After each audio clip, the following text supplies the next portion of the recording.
बल्लाल और उसके मित्रों की गणेश भक्ति देखकर नारद प्रसन्न हो जाते हैं। कैलाश में गजानन विचारमग्न इधर से उधर टहल रहे हैं। किन विचारों में खोए हो तुम गजानन? मैं जिन विचारों में खोया हूँ, क्या तुम उन्हें नहीं जानते गौरी पुत्र? जानता क्यों नहीं? तुम्हारे मन की हम और हमारे मन की तुम दोनों ही एक दूसरे की बात जानते हैं, क्योंकि परम देव श्री महागणेश की इच्छा से हम में और तुम में कोई भी अंतर नहीं है। तो फिर पूछते क्यों हो? जो विचार इस समय तुम्हारे मन में उठ रहे हैं, उसे तुम ही पूछ सकते हो गजानन। संकोच न करो, अपने विचारों को शब्द दो। मैं यही सोच रहा था गौरी पुत्र कि अब मेरा कार्य समाप्त हुआ, क्या अब मुझे स्वयं को तुम में विसर्जित नहीं कर देना चाहिए? तुम ये कैसे कह सकते हो गजानन कि तुम्हारा कार्य समाप्त हुआ? ओम गणपतियाय नमः। मुझे दर्शन दे श्री गणेश, मेरी मन की इच्छा पूरी करे श्री गणेश। मैं आपके दर्शन करना चाहता हूँ, मुझे दर्शन दे श्री गणेश, मुझे दर्शन दे। यह पुकार तुम्हारे लिए है गौरी पुत्र, यह मेरे लिए केवल पुकार नहीं है गजानन, मेरे नवीन कार्यों का प्रारंभ है। और जब मेरे कार्यों का प्रारंभ हो रहा है, तो क्या तुम्हारे अर्थात तुम अभी अभी कह रहे थे ना गजानन कि तुम्हारा कार्य समाप्त हुआ। देख लो, सुन लो, हमारा कार्य कभी भी समाप्त नहीं होता। हमें अपने भक्तों की पुकार का उत्तर देने के साथ ही दुष्टों का अंत भी करना पड़ता है। नारायण नारायण नारायण श्रीमन्नारायण। अब तो मुझे तुम्हारे भीतर विलीन होने से पहले अदृश्य होना पड़ेगा। क्यों गजानन, क्या तुम्हें देवर्षि नारद से भय लगता है? नारद जी तो सबके भय को दूर करने वाले श्री महागणेश के भक्त हैं। उनसे भला मुझे क्यों भय लगने लगा? परंतु उनके आने से पहले मेरा अदृश्य हो जाना ही उचित था। क्यों? क्योंकि हम दोनों को एक साथ देखते ही देवर्षि कोई भी विचित्र सा उलझाने वाला समाचार सुनाएंगे। हाँ, समाचार सुनना और समाचार सुनाना तो हमारे देवर्षि को सबसे अधिक प्रिय है। नारायण नारायण। प्रणाम श्री गणेश। आप यहाँ क्या कर रहे हैं? क्या आप एकांत में अकेले अपने आप से ही बातें कर रहे हैं? देवर्षि, अपने आप से बातें करना आपको भी प्रिय है और मुझे भी। कैलाश पर मैं गया तो ध्यान समाधि में लीन भगवान शिव को देखा। माता पार्वती कहीं दिखाई नहीं दी, इसीलिए आपके पास चला आया। देवर्षि, मुझसे मिलने के लिए आपको भूमिका बनाने की आवश्यकता नहीं है। मैं जानता हूँ आप मुझसे ही मिलने आए हैं और केवल मिलने ही नहीं, मेरे प्रिय भक्त बल्लाल का संदेश भी लेकर आए हैं। भक्त बल्लाल की पुकार का स्वर मैं अभी अभी सुन चुका हूँ देवर्षि।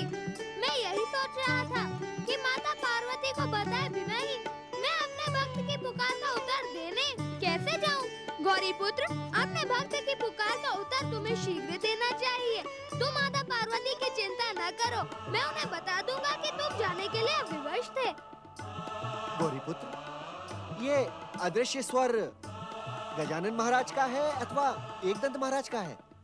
मुझे तो कैलाश पर दोनों के ही दर्शनों की आशा थी। आपकी यह आशा पूर्ण नहीं होगी देवर्षि। ऐसा क्यों प्रभु?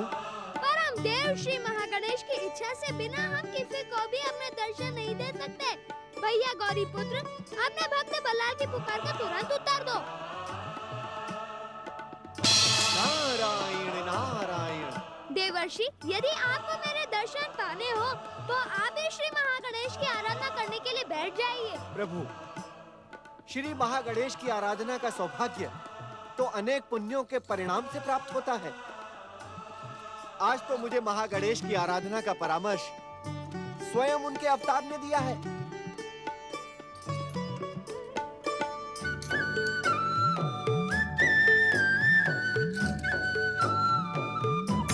ओम महागणेशाय नमः। ओम परम देवाय नमः। ओम विश्ववरदाय नमः। मंगलमूर्ति, कहाँ हो तुम? मैंने तुम्हारे लिए अपने हाथों से स्वादिष्ट मोदक बनाए हैं। पुत्र गणेश, कहाँ हो तुम? पुत्र गजानन, मंगलमूर्ति, पुत्र कहाँ? देवर्षि आप? अरे माता, आपने तो कैलाश पर ही धुनी रमा दी। माता, श्री महागणेश की आराधना के लिए कैलाश से अधिक पवित्र स्थान कहाँ मिलेगा? देवर्षि, आपने गौरी पुत्र गणेश को कहीं देखा है? देखा है माता, क्यों नहीं देखा? अनेकों बार देखा है और अनेकों बार उनकी कृपा भी प्राप्त की है। पर मैं अभी की बात कर रही हूँ देवर्षि। नारायण नारायण। माता, कुछ समय पहले तो गौरीपुत्र श्री गणेश यहीं थे। फिर कहाँ चले गए? माता, अपने समान आयु वाले एक भक्त की पुकार सुनकर गौरीपुत्र अपने आप को रोक नहीं सके और अदृश्य होकर चले गए। मुझे बताए बिना अदृश्य हो गए। आपने उन्हें रोका क्यों नहीं? मेरे रोकने से क्या रुकने वाले थे गौरीपुत्र? रोकने से तो मेरे भी नहीं रुकते वो। नारायण नारायण। इसमें गौरी पुत्र का कोई दोष नहीं है माता, आप उस पर रोष न करें। मैंने ही गौरी पुत्र से कहा था कि मैं आपको गौरी पुत्र के जाने का कारण बता दूंगा। अब आप अपने रोष का त्याग करें माता। गौरी पुत्र को इन दिनों अपनी माता की कोई चिंता ही नहीं रहती। ये जानते हुए भी कि आज्ञा लेकर न जाने पर मैं उसे क्षमा नहीं करूंगी, वो फिर भी अदृश्य हो गया। आने दो उसे, इस बार मैं उसे दंडित अवश्य करूंगी। माता, माता, आप मेरी एक प्रार्थना तो सुन लें। माता, गौरीपुत्र को तो उनके भक्त प्रसाद खिला ही देंगे। आप ये मोदक गजानन श्री गणेश को ही खिला दें। ये भी तो आपके पुत्र के समान है।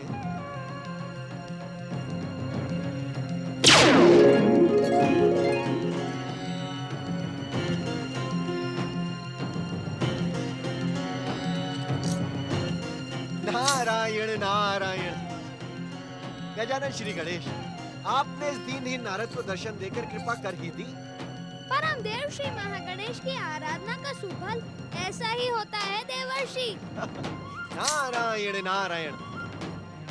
हे गजानन श्री गणेश, परम देव श्री महागणेश की आराधना के सुफल रहस्य को तो मैंने समझ लिया, किंतु ये थाल का गगन विहार करना, माता पार्वती के हाथ से मोदकों का थाल किसके पास चला गया? उसी के पास देवर्षि, जिसके लिए माता पार्वती ने मोदकों को बनाया था।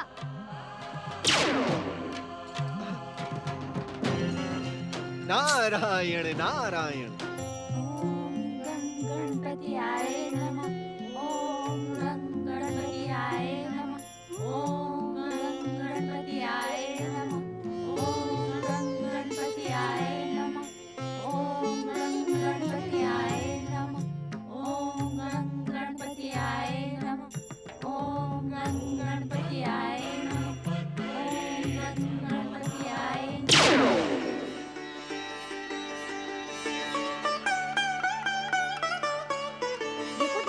तुम्हारी पूजा आराधना सफल होने लगी। क्या मोदकों के थाल को उड़कर यहाँ आते तुमने भी देखा है कालिया? कालिया नहीं, वकुल हम सब ने देखा है। श्री गणेश की कृपा अब हमारे समीप है।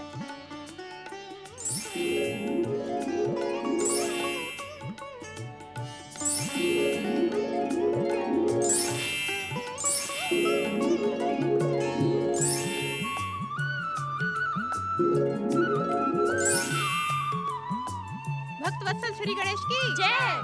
भक्तवत्सल श्री गणेश की जय। क्या आप मेरी पुकार पर पधारे हैं श्री गणेश? क्या तुम्हें मूर्ति में श्री गणेश दिखाई दे रहे हैं? हाँ, हमने मूर्ति में बैठे श्री गणेश को मोदकों का भोग लगाते देखा है। मैंने भी देखा है। हाँ, हम सबने देखा है बल्लाल। मंगल मूर्ति श्री गणेश की जय। मंगल मूर्ति श्री गणेश की जय। आज तो श्री गणेश ने हमारा भोग स्वीकार कर लिया, अब हमें कोई कष्ट नहीं होगा। चंपक, सोहन, बकुल, कालिया, चलो घर चलो। अब पूजा आराधना बहुत हुई। चलो बालको चलो, तुमको पढ़ाई भी तो करनी है अभी। बाबू हम नहीं जाएंगे। हम नहीं जाएंगे।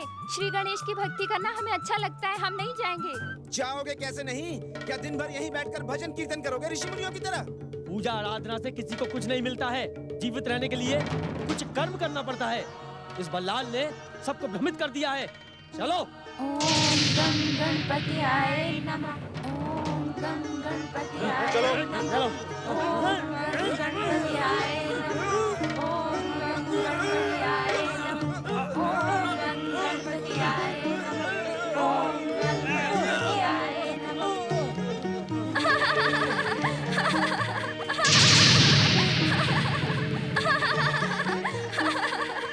श्री गणेश की जय। श्री गणेश की जय। ओम गं गणपतियाय नमः। ओम गं गणपतियाय नमः। ओम गं गणपतियाय। बल्लाल के पिता तो धनी सेठ हैं, उन्हें क्या चिंता। हमारे बालक इस प्रकार पूजा आराधना करेंगे तो बिगड़ जाएंगे। हमें कल्याण सेठ से बात करनी ही पड़ेगी। ना ना भैया, कल्याण सेठ के पास जाने का साहस मुझ में तो नहीं है। बालकों के भविष्य के लिए अब साहस करना ही पड़ेगा। भैया चलो हम सब चलते हैं। चलो चलो चलो चलो चलो चलो। ओम गं गणपतियाय नमः।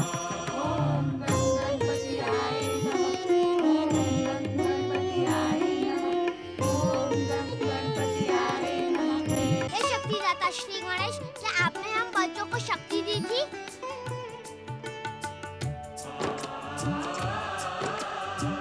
हे मंगल मूर्ति श्री गणेश, जब आप आए गए हो तो मुझे दर्शन दो।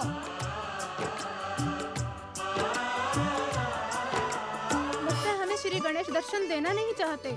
इस समय तो श्री गणेश के दर्शनों से अधिक हमें अपने बापू की चिंता है। हाँ, बल्लाल के बापू कल्याण सेठ का क्रोध कहीं हमारे बापू को दंडित न करने लगे।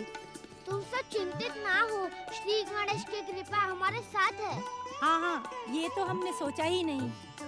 श्री गणेश की कृपा से बापू हमें नहीं ले जा पाए, परंतु कल्याण सेठ के क्रोध से हमें अपने बापू की रक्षा करने के लिए श्री गणेश महाराज से प्रार्थना करनी चाहिए। ओम गं गणपतियाय नमः। क्षमा कर दूं, क्षमा कर दूं, क्षमा कर दूं, नीच, पापी, क्षमा कर दूं, तू क्षमा कर दूं। जैसा आप कहेंगे मैं वैसा ही करूँगा। क्षमा कर दो भाई बाप, क्षमा। यदि तूने पहले ही मेरी बात मान ली होती तो तेरी ये दुर्दशा नहीं होती। आज से तेरे आधे खेत मेरे। और हाँ, यदि समय पर तूने ब्याज नहीं दिया तो पूरे खेत मेरे हो जाएंगे, समझे? नहीं भाई बाप नहीं, मुझे स्वयं को भी बेचना पड़े तो भी मैं चिंता नहीं करूंगा और आपका ब्याज समय पर पहुंचा दूंगा। भाई बाप मुझे क्षमा कर दे। क्या तुझे क्षमा किया, पर हाँ ब्याज समय पर दे देना। अब जा यहाँ से। जो आ गया, जो आ गया। मंगतू,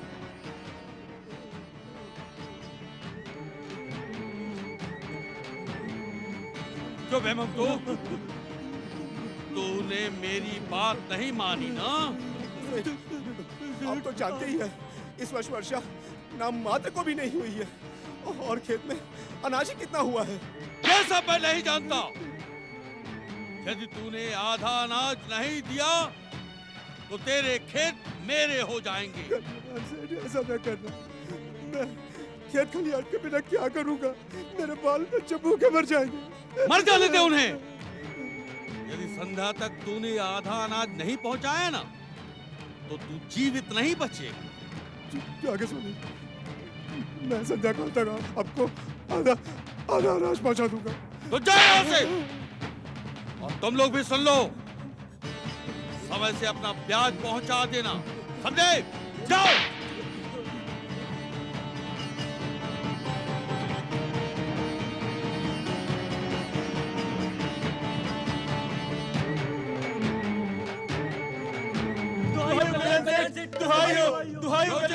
क्या हुआ?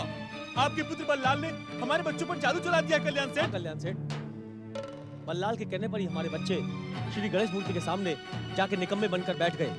जब हम उन्हें खींचकर घर ले जाना चाहते थे तो बल्लाल ने गणेश शक्ति के जादू से उन्हें धरती से चिपका दिया। हम तो निर्धन किसान हैं कल्याण सेठ, यदि अभी से हमारे बच्चे पूजा आराधना में लग गए तो उनका पेट कैसे भरेगा? जलते हो तुम सब, जलते हो मुझसे। इसलिए मेरे बेटे बल्लाल पर दोष लगा रहे हो। हम सत्य कह रहे हैं कल्याण सेठ। यदि बल्लाल की देखा देखी तुम सबके पुत्र गणेश आराधना करने लगे तो मैं क्या कर सकता हूँ? जाओ, जाकर अपने पुत्रों को रोको। रोकने से रुकने वाले नहीं हमारे बच्चे कल्याण सेठ। बल्लाल ने उनको भ्रमित कर दिया है। आप धनी हैं, इसका अर्थ ये नहीं है आप जो चाहे सो करेंगे। मेरी बात पर विश्वास करो कल्याण सेठ। बल्लाल ने गणेश भक्ति की शक्ति से उनको कामचोर बना दिया है। वो काम करना ही नहीं चाहते। वो दिन रात गणेश भक्ति करना चाहते हैं। आप उन्हें रोके कल्याण सेठ। कल्याण सेठ, आपका बेटा बल्लाल व्यापार और लेन देन में आपकी सहायता कर सकता है, किंतु सहायता के स्थान पर वो श्री गणेश की भक्ति का पाखंड फैला रहा है। उसे रोकना होगा कल्याण सेठ, उसे रोकना होगा। यदि तुम सबकी बात सत्य हुई तो मैं बल्लाल को मार मार कर अधमरा कर दूंगा। उसे गणेश भक्ति छोड़नी ही होगी। परंतु यदि तुम सबकी बात असत्य हुई तो मैं तुम सबको जीवित नहीं छोड़ूंगा। समझे?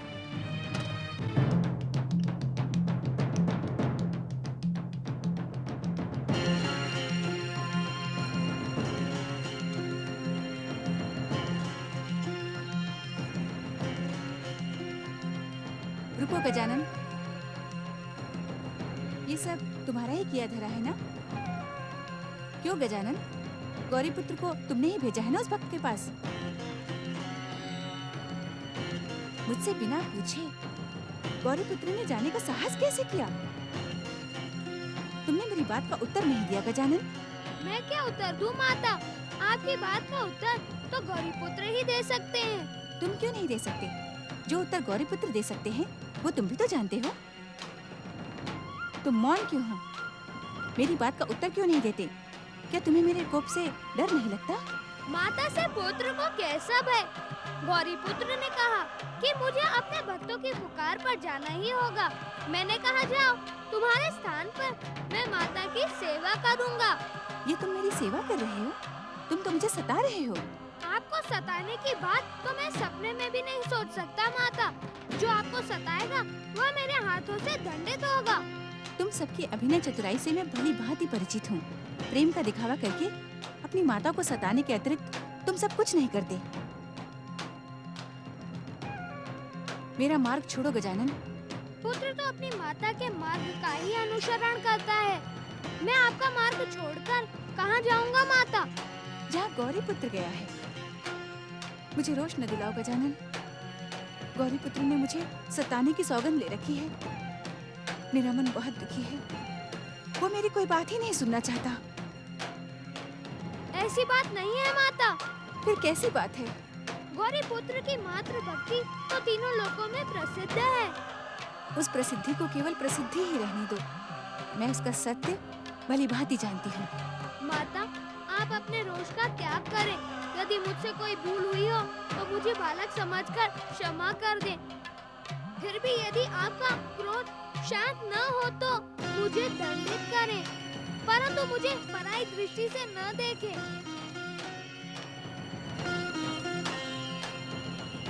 माता, जिस प्रकार आपने परम देव श्री महागणेश की आराधना करके गौरीपुत्र को पाया है, उसी प्रकार परम देव श्री महागणेश की इच्छा से गौरीपुत्र ने अपनी सहायता के लिए मुझे बुलाया है। मैं भी आपके पुत्र के समान हूँ माता, परंतु आपकी उपेक्षा देखकर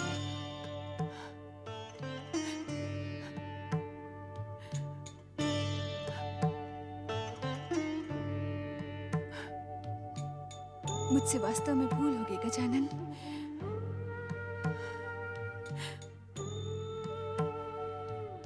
नहीं माता, नहीं। भूल करना तो हम बालकों का स्वभाव है। आप तो भूल कर ही नहीं सकती। नहीं नहीं पुत्र, मैंने तुम्हें पाकर भी तुम्हें स्नेह नहीं दिया। अब मैं तुम्हें गौरीपुत्र से अधिक स्नेह करूंगी। अधिक नहीं माता, गौरीपुत्र के समान। मैं तुम्हें गौरीपुत्र से अधिक स्नेह करूंगी, क्योंकि गौरीपुत्र अब मेरे स्नेह का नहीं, दंड का पात्र है। उसे बार बार कहने पर भी जो भूल उसने की है, उसका दंड तो उसे मिलेगा ही। नहीं माता, नहीं।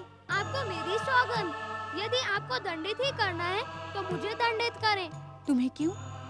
माता, यदि मैं प्रेरित ही नहीं करता तो क्या गौरी पुत्र आपको बिना बताए कैलाश का त्याग करते?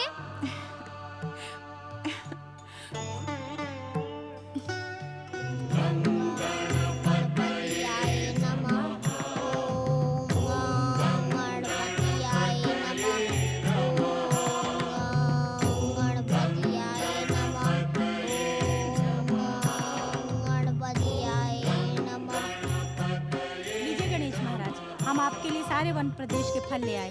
अभी भोग लगाइए। इन फलों से आपकी भूख अवश्य शांत हो जाएगी। आज तो चमत्कार ही हो गया गणेश जी। जिन वृक्षों पर हम कभी नहीं चढ़ पाए, आज बड़ी सरलता से चढ़ गए। ये सब आपकी कृपा है। जय जय श्री गणेश। अब तुम सब बातें बढ़ाते रहोगे या श्री गणेश को भोग भी लगाओगे? शीघ्रता से सारे फल यहाँ रख दो।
प्रदेश के सारे वृक्षों के फल हमने तोड़कर गणेश जी को भोग लगा दिए। अब और फल हम कहाँ से लाएं?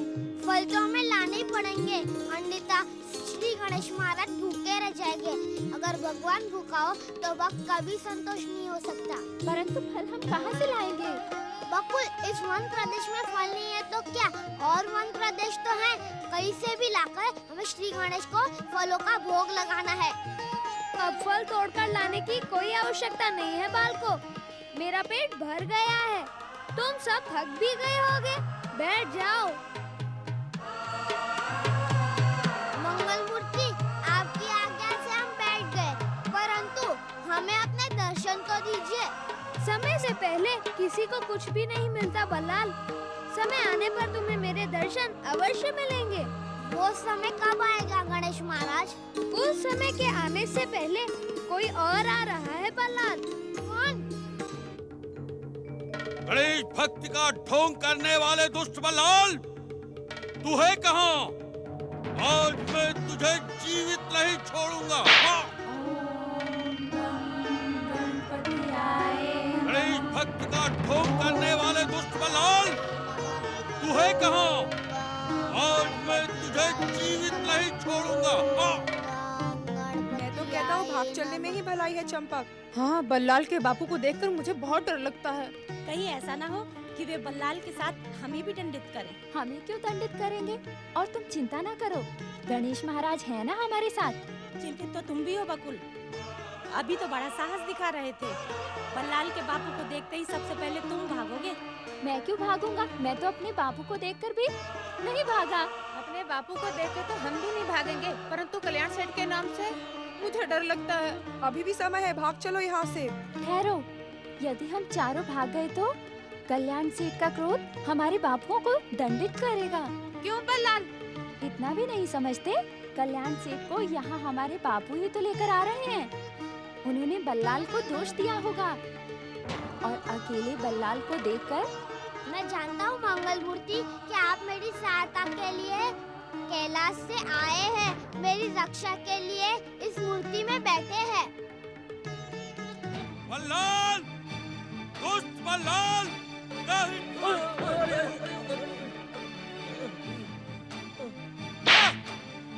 दुष्ट बल्लाल, कहाँ है तू?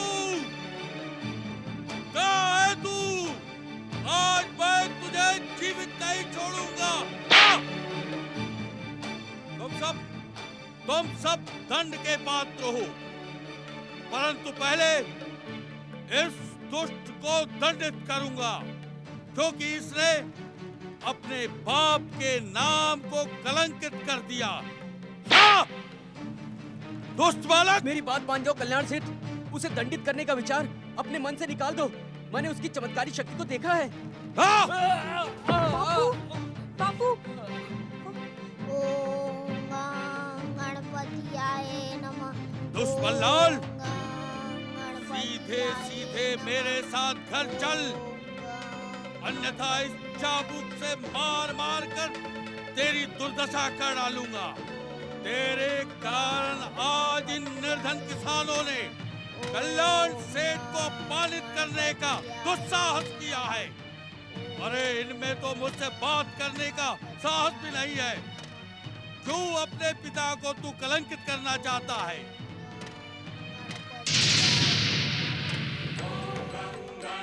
चल, घर चल, चल, चल।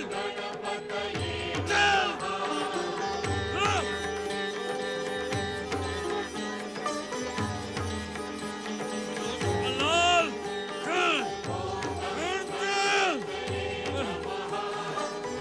हाँ। दुष्बल्लाल,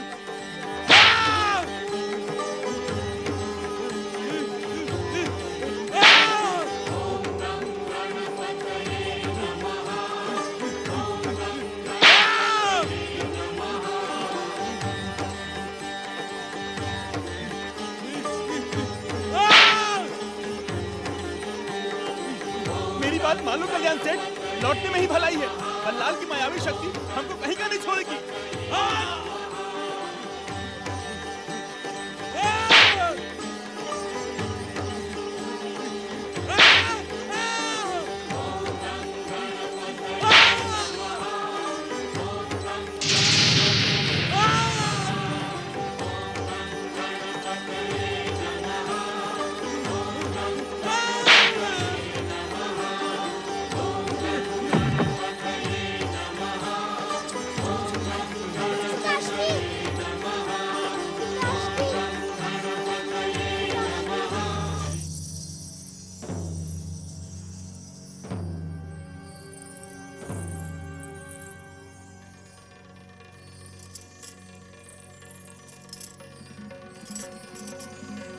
क्या बात है सेठानी जी, आपने मुझे बुलाया? हाँ मंगला, बल्लाल और उसके पिता अभी तक घर नहीं लौटे। मुझे बड़ी चिंता हो रही है। क्या अब तक नहीं लौटे? चिंता तो होगी ही। तू चिंता की छोड़, मेरा एक काम कर, अपने बेटे नंदू को भेजकर ये तो पता लगा कि ये दोनों अभी तक घर क्यों नहीं लौटे। ना सेठानी ना, नंदू गया तो वो भी गणेश भक्ति में पड़ जाएगा। गांव के सारे बच्चों पर तो बल्लाल ने गणेश भक्ति का जादू कर दिया है। हम गरीब लोग हैं, हमारे बच्चे भक्ति में पड़ गए तो उनका पेट कैसे भरेगा? बातें बनाना छोड़ मंगला, आड़े समय में मैं ही तेरे काम आती हूँ। आज तू मेरे काम नहीं आएगी क्या? सेठानी जी, आज मुझे क्षमा करो, मैं अपने नंदू को ना भेजने की। क्यों? क्यों का मतलब तुम भी जानती हो सेठानी जी। मैं कुछ समझी नहीं मंगला, तुझे जो कुछ कहना है साफ साफ कह। क्या कहना चाहती है तू? सेठानी, कल्याण सेठ हाथ में चाबुक लेकर क्रोध से उफनते हुए बल्लाल को पीटने गए हैं। उनका ऐसा रूप देखकर मैं तो कांप उठी। ये क्या कह रही है तू? सच कह रही हूँ सेठानी, गांव वालों ने बल्लाल पर आरोप लगाया था, जिसे सुनकर सेठ क्रोध से लाल पीले होकर गए हैं। ये सारे गांव वाले हाथ धोकर मेरे बल्लाल के पीछे पड़ गए हैं। पता नहीं है उसकी क्या हालत करेंगे। हे गणेश महाराज, मेरे बल्लाल की रक्षा करना। स्वामी का क्रोध भयानक है, कहीं मेरे फूल से बच्चे को। अनर्थ हो गया सेठानी जी, अनर्थ हो गया। क्या हुआ रामदीन? होने का ना पूछो सेठानी जी, भगवान गणेश क्रोध से जाग गए हैं। अब इस गांव की रक्षा कोई नहीं कर सकता। क्या हुआ? ये पूछो क्या नहीं हुआ। अरे तुम कुछ बताओगे भी या यूं ही भयभीत करते रहोगे? सेठानी जी, कल्याण सेठ तुम्हारे बल्लाल को मारने के लिए चाबुक लेकर गए थे, लेकिन उनके चाबुक ने उनकी ही दुर्दशा कर दी। हाँ सेठानी जी, गणेश महाराज ने उनकी ऐसी दुर्दशा की कि पूछो मत। कल्याण सेठ जैसे ही चाबुक उठाकर बल्लाल पर प्रहार करना चाहते थे, उनके प्रहार ने उन्हीं की पीठ को लहूलुहान कर दिया। उनकी पीठ की पूरी खाल निकल गई है, रक्त की धारा बहने लगी है। सेठानी, सेठ जी वन में अचेत पड़े हैं। हे भगवान, हे गणेश महाराज, ये क्या हो गया? रक्षा करो गणेश महाराज, रक्षा करो। चलो मुझे लेकर चलो। अब क्या होगा? होगा क्या? सूद में आने के बाद कल्याण सेठ हम में से किसी को छोड़ेगा नहीं। हाँ भैया, वो तो हमें ही दोष देगा। भैया, दूसरों को दोष देना तो कल्याण सेठ का स्वभाव ही है। आज गणेश महाराज जी ने उसे दंडित कर उचित ही किया। अरे शांत हो जा, शांत हो जा। काहे बोल के बला सर पे लेना चाहता है? जानता नहीं, कल्याण सेठ किसी को क्षमा नहीं करता, किसी को सुखी देखना नहीं चाहता। हाँ भैया, अब कल्याण सेठ हम चारों को इस गांव में रहने नहीं देगा। हमारे खेत खलिहान सब छीन लेगा हमसे। परंतु हमने किया ही क्या है? जो कुछ किया है वो तो गणेश महाराज ने किया है। किया भले ही कुछ न हो, परंतु इसे इस विपदा में डालने वाले हम ही तो हैं। न हम जाते इसको बुलाने के लिए और न ये आता, और न गणेश महाराज जी आज इस पर क्रोधित होते। हाँ, कहते तो तुम ठीक हो भैया, परंतु अब सोचने वाली बात ये है कि किया क्या जाए। हाँ भैया, भैया मेरी बुद्धि में तो कुछ आ ही नहीं रहा। अब तुम ही कुछ सोचो। मेरी समझ में आ रहा होता तो मैं तुमसे काहे पूछता। कल्याण सेठ के क्रोध से मेरी बुद्धि चकरा रही है भैया। मेरे विचार से इस प्रकार भयभीत होने से काम नहीं चलेगा। जिन गणेश महाराज ने बल्लाल की रक्षा की है, हमको उनकी शरण में जाना चाहिए। स्वामी, स्वामी, रक्षा करो भगवान। स्वामी, स्वामी, स्वामी, ये आपको क्या हो गया स्वामी? क्या हो गया? भगवान ने आपको किस पाप का दंड दिया है? उठिए ना स्वामी, स्वामी उठिए ना। आंखें खोलिए स्वामी, आंखें खोलिए। उठिए ना स्वामी। दुष्ट बल्लाल, तेरे ही कारण तेरे पिता की ये दुर्दशा हुई है। भगवान तुझे कभी माफ नहीं करेगा, कभी माफ नहीं करेगा। अरे दुष्ट, पिता की तो पूजा की जाती है।